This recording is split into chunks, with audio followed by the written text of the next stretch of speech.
Little boy blue, won't you play your horn? Little boy blue, blow the horn. Little boy blue, won't you play your horn? Play it till you can't no more. Little boy blue, won't you play your horn? Little boy blue, blow the horn. Little boy blue, won't you play your horn? Play it till you can't no more. Not your mama, not your daddy, not your brother, no. Play it till you can't no more. Not your mama, not your daddy, not your sister, no. Play it till you can't no more.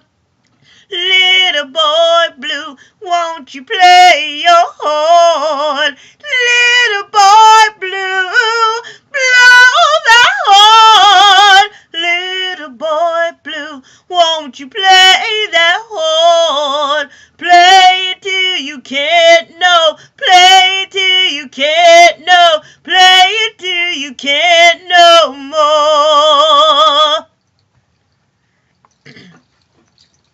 That song was Little Boy Blue, and I wrote that song.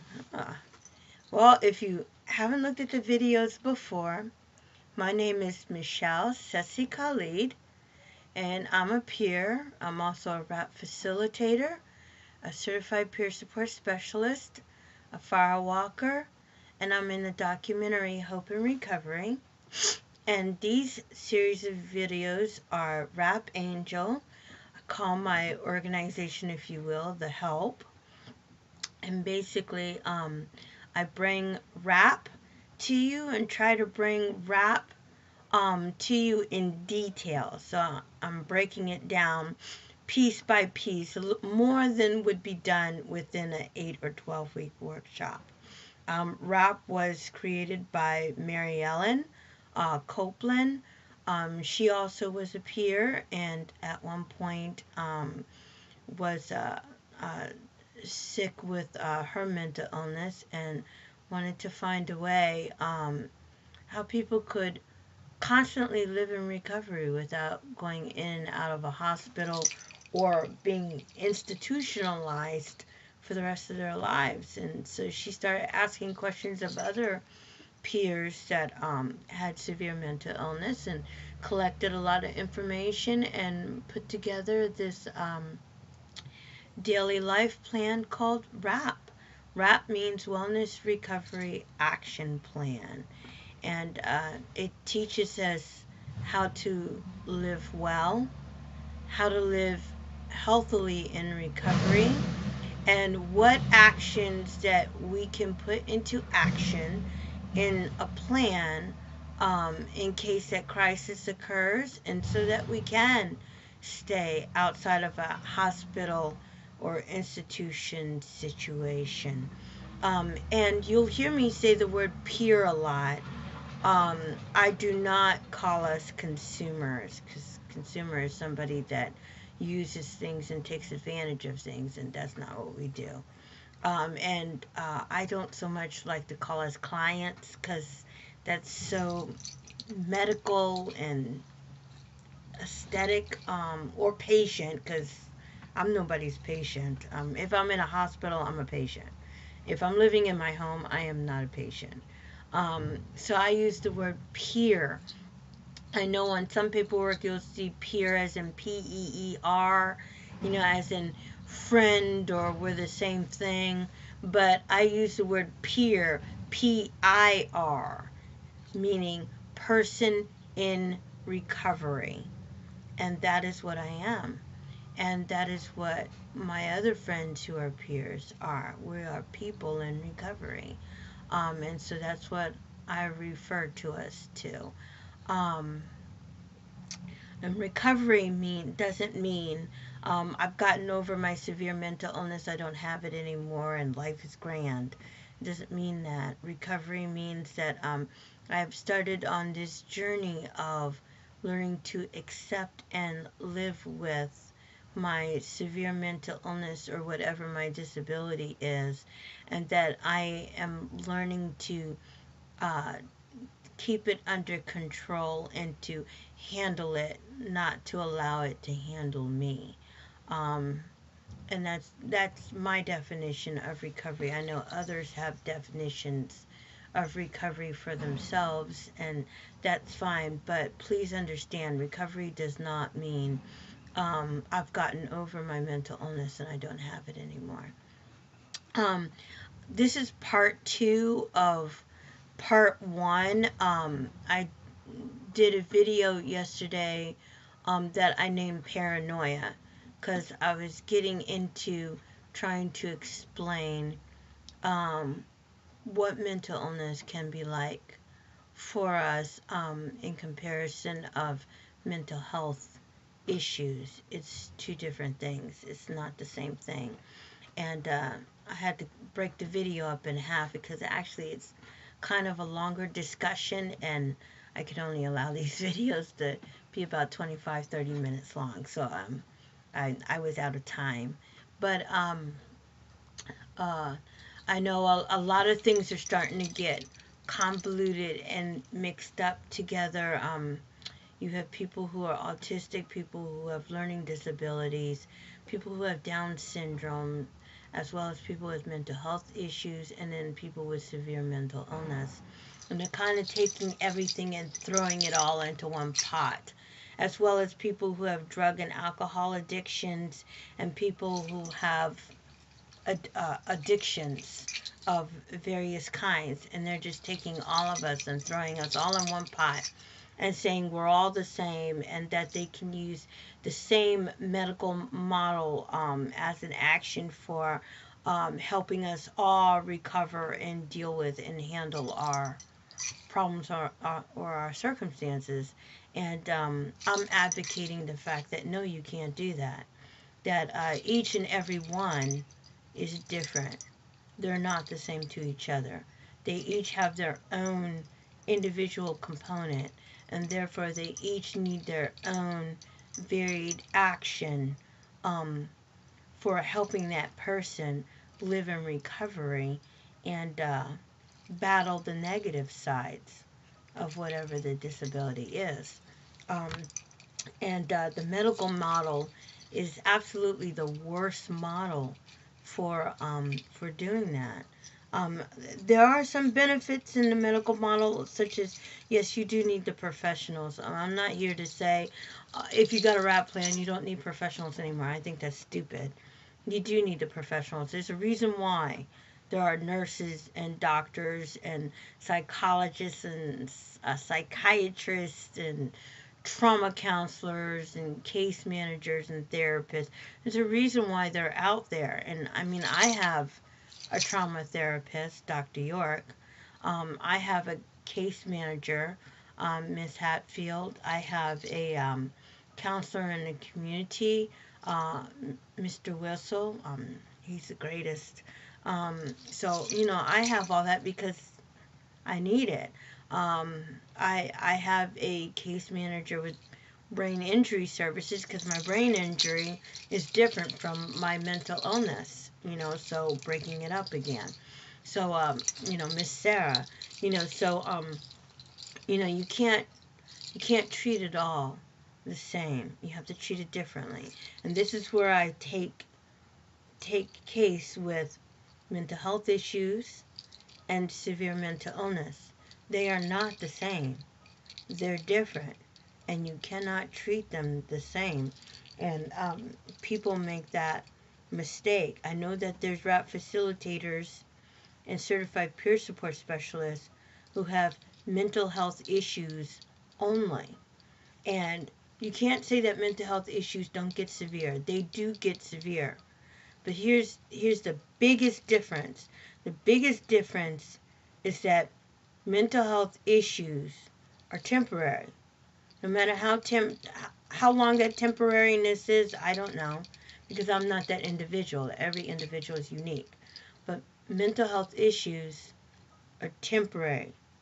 Severe mental illness is permanent. That's the difference between the two. Um, Mental health issues, maybe over time, you can grow out of it, learn to maintain it so that it's no longer there or seems like it's no longer there. But severe mental illness is always there. And because of the age factor, as in people getting older, then over time, as you get older, it gets worse over time as you get older. You have to find stronger and stronger and stronger wellness tools, whatever they might be, to keep it under control because it gets harder and harder the older you get. Of course, because you're aging.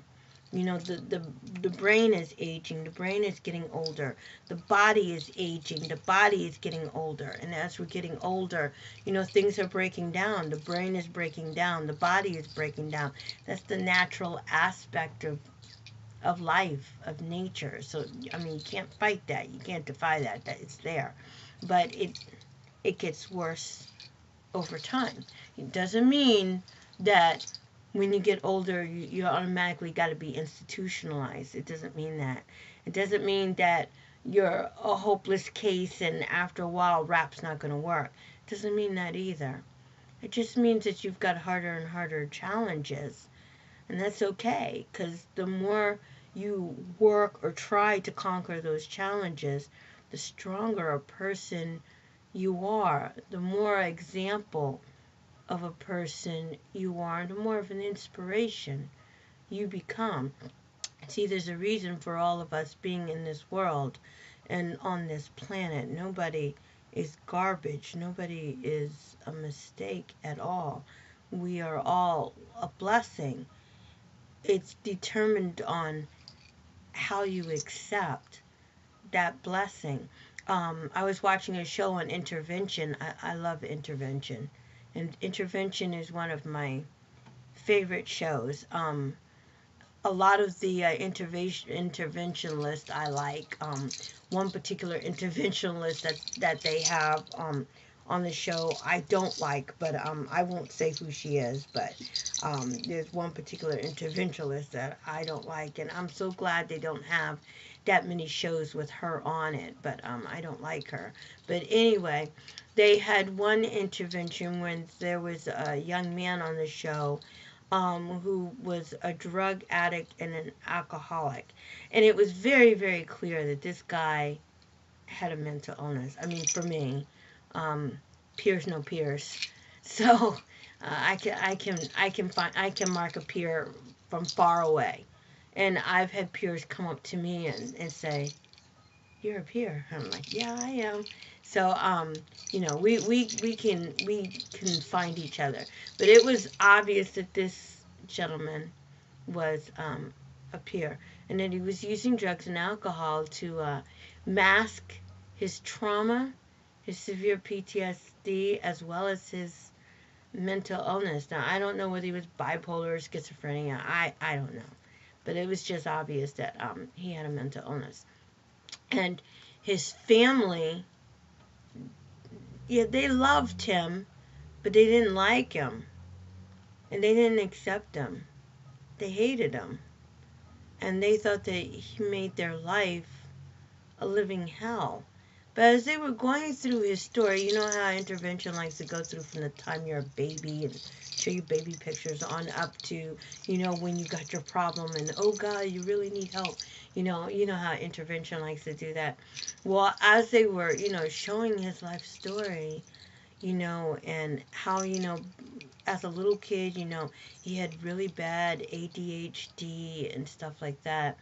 When he was 13, he got into competing on bicycles, you know, doing different performances on bicycles, not so much racing as in performing on the bike. And he was really good.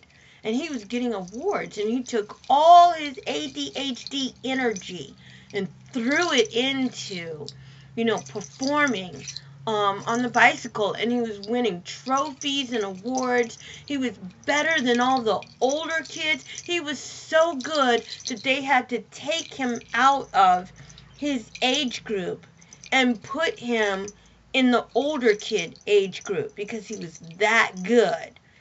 And he beat the older kids. He was winning first place trophies over the older kids because he was so good. And because of his ADHD, and because of the way, their mind works, his focus was on what he was doing. So he perfected it. He was doing things that other people couldn't do. But his father, who was a mechanic, saw what he was doing and all the trophies that he was winning, and he called him an imbecile and told him, he was stupid. He was dumb. He needed to give it up and get himself a real job. So, we have really sensitive and tender hearts. It's part of being, having a severe mental illness, is that child part of us doesn't ever go away. And so, here he is, 15, and his desire is to please his mom and dad. And well, if competing on the bike doesn't please my mom and dad, then maybe working in my dad's mechanic store will please my dad.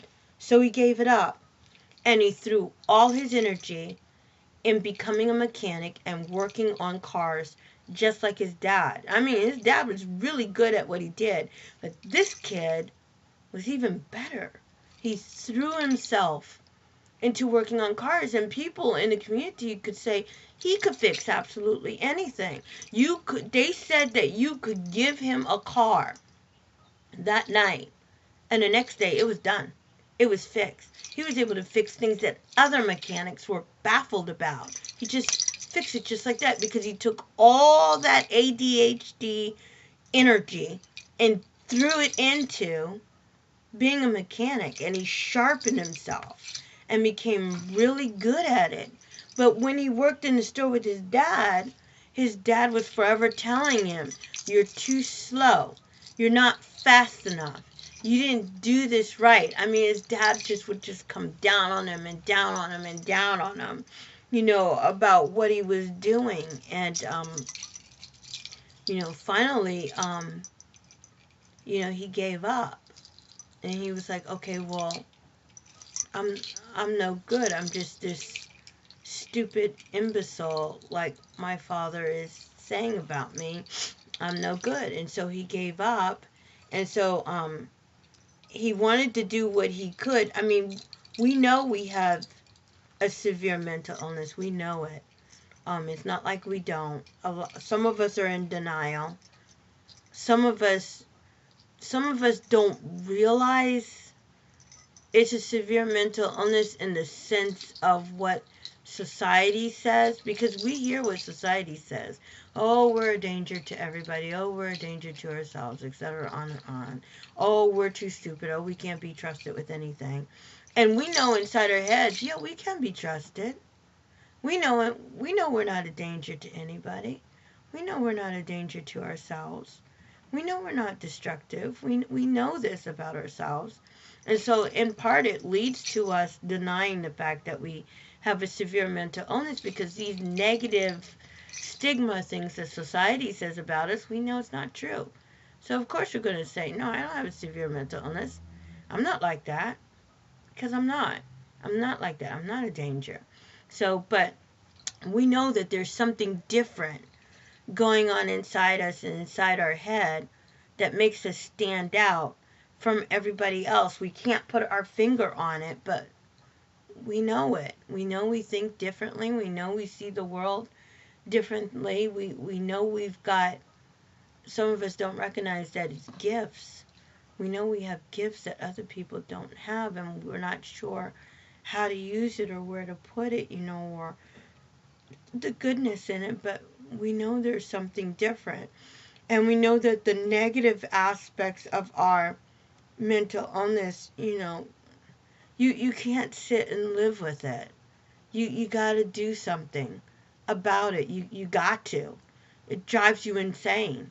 The voices, the negative thoughts, the seeing things that other people don't see, whether it's demons or angels, whether it's bugs, whether it's shadows or people that are dead, just seeing things that other people don't see, it just would drive you mad, or having uh, the paranoia, the distrust, not being able to trust, or getting out of your house, or being so scared, that the police are after you, or that people are trying to harm you and you need to protect yourself. Just all that going on 24/7. It's too much. It's internal overload. You got to get control over it. And the truth is that when you drink and you drink to excess, it actually dumbs everything down. It actually, for a time, will calm everything down. Now, I'm not encouraging people to go out and drink and become alcoholics. I'm just being real with you, because I'm a recovering alcoholic, and that's what it does. It makes it, for a time, it makes everything quiet. It just makes you feel like you're in control of yourself and your mental illness again. And so it drives a lot of us to drink. Um, I'm sorry, but and I've never taken drugs before, so don't assume, oh, she's taking cocaine or heroin. No, I haven't. But from what I have learned from others, crack cocaine, marijuana, heroin, for a time, makes you feel like you have control over that mental illness, that it dumbs it down, it quiets it down, and it makes it easier to function. Also, too, when you've been traumatized, like in this young man's life, having everybody bombarding him with negative affirmation. You're stupid, you're ignorant, you're an imbecile, you can't get nothing right. Your mom died because of you. I can't be in the same house with you. When you got people talking like that towards you all the time, it is traumatizing. You can't help but start thinking about that about yourself. But it's too much. You'd find the first tree to go hang yourself on. It is too much. And you need something to deal with the trauma, because you can't deal with that all the time. So the alcohol makes you think that you can handle it. The drugs make you think that you're handling it. Now, I say that because, yeah, it gives a false feeling for a time, but the reality is, over time, you become out of control, and now the alcohol, the drugs, and the mental illness are controlling you instead of you controlling it. But in the beginning, it gives you the sense that you are controlling the mental illness. This is another reason why I'm encouraging this comfort agreement between peers and their family, friends, and supporters, because you don't want to be like this family was towards this young man. It was so sad. It broke my heart. And even when they did the intervention, the family did the intervention wrong, because the brother was like, I can't stand to be around you, because you're such a mistake. He didn't say mistake, but he said it in his words, but I'm not going to repeat those words. And basically he was saying, you're such a mistake, but if you would only make your mental illness go away, we can be brothers and everything will be okay. And basically that's what all the family was telling this poor young man, was that if you make your mental illness go away, then everything will be fine. Everything will be okay. So again, we have that child child capacity still in our hearts. That's one component of severe mental illness that people with severe mental illness have, is that we've got that child component and we never lose it. We always have it. So wanting to please his family, his mom and dad, and his dad did not take part in his intervention. He went to rehab, got cleaned up, got dried up and everything. That's fine. But the alcohol and the drugs were a symptom. They weren't the problem, they weren't the issue. They were a symptom of the problem. The problem was learning to live with his severe mental illness, learning to accept his severe mental illness, his family learning to accept his severe mental illness, and learning the wellness tools that are needed to live stable, to live healthy, to live well, to thrive, and to maintain. Um, that's what he needed to go to rehab and learn, not just dry out and how not to take drugs or drink alcohol. So he gets all dried out, gets rid of all the drugs. He's all healthy and everything. And he goes back home, and everybody's disappointed again because the severe mental illness didn't go away. And they put him on a drug for severe mental illness that basically made him sleepy, made him drool, made him slow to think, and overall it didn't work.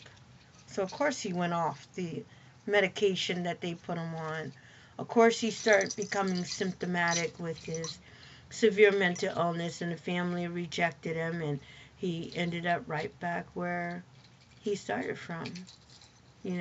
Drugs and alcohol all over again, feeling stupid, feeling like he's an imbecile, worthless, and can't do nothing. And see, I have seen this story repeated in the lives of many of my friends and associates who are peers with severe mental illness. I've seen it in myself. I'm in sobriety from alcohol because you got to do something with the trauma when you have so many people coming down on you hard like that. You got to do something. Nobody can live with that. We got these vets coming home from fighting in Afghanistan, and you got these idiot children stomping on the flag and spitting in their face and saying awful things on Facebook.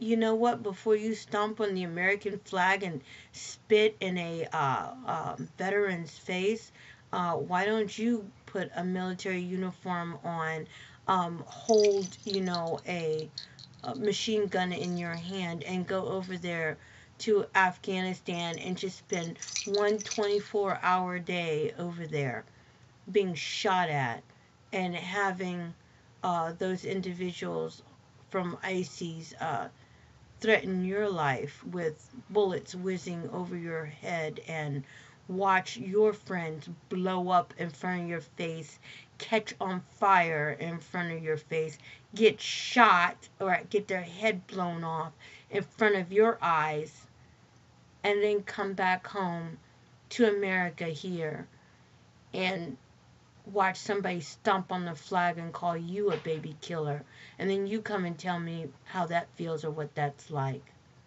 I mean, that's how awful can you get? These men and women have PTSD as badly as somebody with severe mental illness. They've been through trauma that is unfathomable, and they have to live with that for the rest of their life. Nightmares on a daily basis, daymares on a daily basis, paranoia that I don't want to even experience. And yet, this is the way we're treating our vets from Afghanistan and from Iraq. Stupid. How dare you? You know, you you you don't have the right to treat someone ugly until you walk in their shoes. And if you haven't walked in their shoes, don't go up and slap somebody or spit in their face and whatnot, because you don't know what life is like for them. But anyway, let me get back on track here. Um, Living with severe trauma makes life almost impossible, and you need to understand that severe mental illness is enough of a trauma. But when you have the people surrounding you within your life that are dogging you, coming down on you, tough loving you, whoever is the Christian that came up with tough love, I wish I could go up to them and slap them in their godforsaken face. Stop tough loving severely mentally ill people. It doesn't work. And it was never meant for people with SMI. It was never meant for veterans coming home from Afghanistan and Iraq. It was never meant for us. Yeah, it's a program that was meant to help alcoholics and drug addicts. I get that. Because they're making a choice. I'm going to admit I made a choice to drink. Okay? People who take drugs, they make a choice to take drugs. I am not making a choice to have a severe mental illness. I'm not making a choice to have a brain injury. Vietnam vets have not made a choice to be traumatized, or Iraq or Afghanistan vets have not made a choice to be traumatized. They made a choice to protect our country. They made a choice to protect you and me so that we could live in America and have our freedoms. That's the choice they made. They did not make a choice to be traumatized. Nobody makes a choice to be traumatized. So stop tough loving people who did not make a choice to be in the circumstance that they're in, because it's cruel. It is cruel. If you are a Christian and you are tough loving someone who has SMI or who is dealing with severe PTSD as a vet, or PTSD because of some severe trauma that occurred in their life, you are being cruel. You are not being compassionate. You are not being empathetic. You are being cruel. And it doesn't matter how you define it. It doesn't matter what scripture you place on it or how biblical you think you're being. Tough loving somebody like that, you are being cruel. Stop it. Stop it altogether. Whoever it is that you are tough loving, go to them and apologize for tough loving them, and stop. And go get a wrap and start working on a wrap together with them. Because that's the answer. Wrap's the answer, not tough love. Okay, I've gotten on my soapbox and I've said what I needed to say about that. And in your comfort agreement, don't throw tough love ideology into your comfort agreement. Do not do that to somebody with SMI or someone who's been traumatized and is dealing with severe PTSD. Don't do that, because it comes out as abandonment. It comes out as a lack of love, like you don't care. It comes out as you are someone they can't trust because you don't keep your word. You don't do as you say. That's how it comes out. Again, we have that child component. Now, someone who is going through severe PTSD as a veteran, they don't so much have that child component as in they have that fear, that fear of what they lived through is going to happen again. That fear that when they go to sleep, they're going back there. Or the fear that during the day, they're going to go back to that trauma that fear. And when somebody is living in fear, especially on a regular basis, you kind of get childlike. And that's it for that.